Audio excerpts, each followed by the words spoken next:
same thing with your resume. Your resume needs to be great, you know, even though I discounted how you can differentiate yourself with your resume, there's no excuse for not making it an excellent resume. So the two things that I tell people that they can always do to improve their resume, they can qualify the bullet points and quantify them, right? Because a lot of people, I want to give you an example of what that means. Here's a resume that was on this is a bullet point from my resume, okay? Advised on asset allocation for high net worth clients.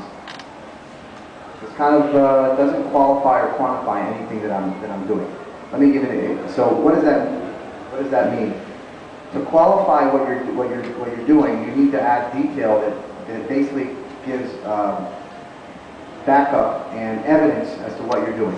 Evidence. So you advise on asset allocation across cash, stocks, and bonds for high net worth individual. Now I'm giving some detail as to exactly what that meant in terms of the types of assets. So I've qualified what I've said. So you can always look at every bullet point that you write and say, is there evidence behind what I'm saying that shows that I actually did this? What does that mean by qualifying? And how do you quantify what you're doing? The same bullet point, I advise on asset allocation across cash, stocks, and bonds for high net worth individual with more than 40 million under management.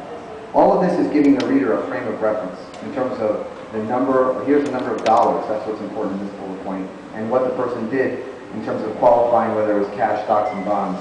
So every bullet point that you look at, you need to justify, you know. So a lot of times you'll read people say, you know, gained a strong understanding in X. What does that mean, gained a strong understanding in X? So my next bullet point is like that.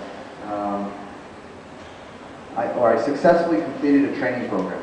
You'll see that as a bullet point under someone's job. What does that mean, successfully completed a training program? You provided no evidence to show that you really successfully did it.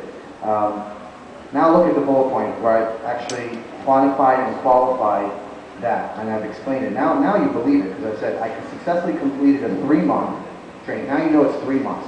So a training program wasn't 1 day or 4 hours. You know, it was a 3-month training program, 150-hour training program, which covered stocks, bonds, and options in the top 10% of the class on the final exam. All right, so now you've seen, yeah, he successfully completed the training program because I've given qualified and quantified evidence to back up that bullet point.